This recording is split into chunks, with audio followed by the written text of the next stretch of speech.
Hey, it's Robbie Williams, and I'm coming up on Rove and Sam on Today FM. I just figured out an awful lot of things about me in that interview. This session will cost you $5,000. Yeah, thank you. Now, we both need to turn to Sam. Yeah, Sam. Let's make this about Sam. Now, you're a little bit disappointed in one Sam Frost. Yeah, Sam, last time we spoke, I told you to embrace the madness. He did. Yes. And then I was looking online, and the next day you didn't embrace the madness.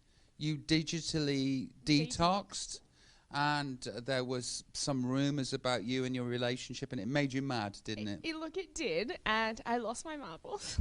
Well, this is great. This is great. This is one tact of how to do it too, because, you know, you can bite your tongue so much that your tongue falls off. Yeah, right. But then, you know, there's a lot. There's the energy of feeling that way, and the anger of feeling that way doesn't feel great, does it? No, I felt horrible. And I'm like, I don't want to be that guy. Yeah, and it's new to you, and... How did you know straight away? Yeah. How did you know? With Ida? Yeah. I didn't. There was a moment that we both had that in hindsight I realized that we both looked at each other and fell instantly in love and knew that we'd known each other forever. But I had one commandment for my life, which was, thou will not get married and have kids. Right. And that was just, you know, it was just not going to happen. And I thought I was doing a sane thing just because of my makeup. And I know that what's expected of you in a relationship. And I was just thinking, I can't do this.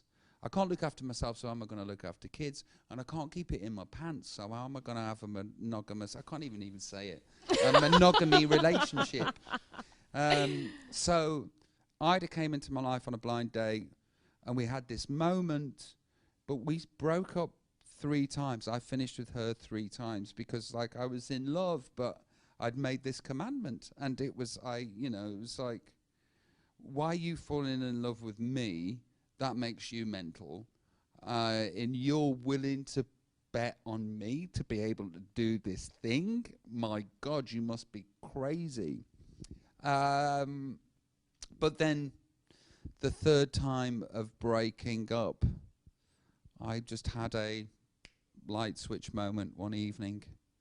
And I went back to her house. I was out in Los Angeles, and it was a light switch moment. I was out having a meal and just was like, I've got to marry her.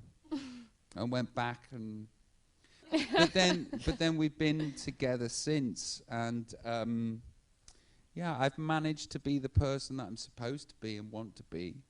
And and my life is so much better for it. I have purpose.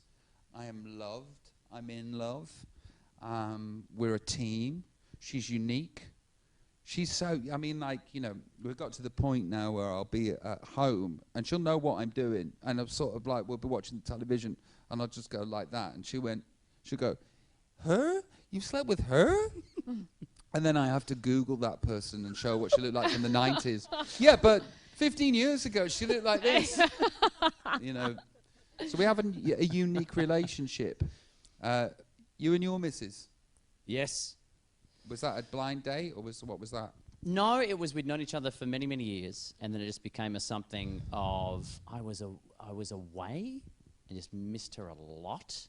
And then she proposed to me. So I'd been away for work, came back, and was on the plane. I got back off the plane, and she had put together a painting made up of a whole bunch of little stamps with birds on them, because I'm a bird nerd, that said "marry me." So it was like a gift, and I unwrapped it and it had "marry me" written on there. And I looked at her and she said, "Well, will you?"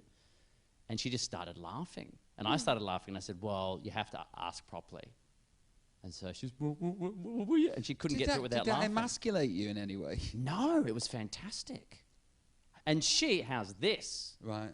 How's this? So she then, in being such an empowering female as she is, called my mother to ask permission. Wow. Huh? Wow. She's so then I called Mum when I got off the plane and said, "Hey, I'm back off the plane." And she said, "Oh, have you spoken to Taz yet?" I said, "No." She goes, "Well, just wait till you get home. That's a great way to do it. And then call you." And I was like, "What?" talk to me now. And that's why. Right, okay. So I had to be so slowly catching monkey with me.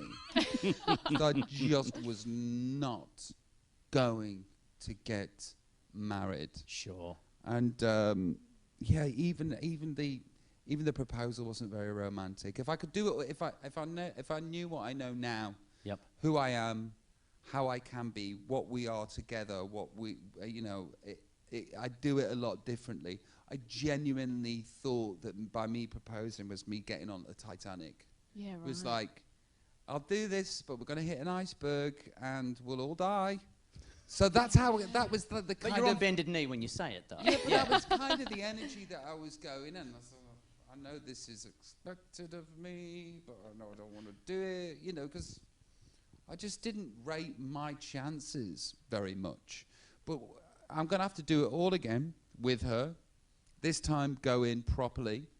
And yeah, because then we did get engaged.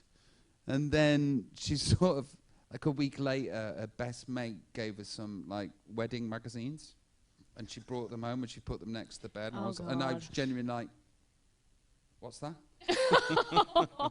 Well, the wedding magazine. Hey, you've got the ring.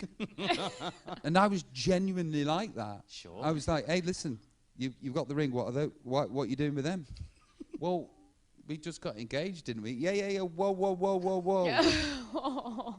But it's just my fear. Yeah. It was my fear that I was going to mess everything up. I know it sounds horrible and incredibly unromantic, and I suppose it was, but, there was a reason for all that. I just didn't think that I was capable of doing the thing that was going to be asked of me to this creature who's incredible and loving and kind and honest and funny, and unique.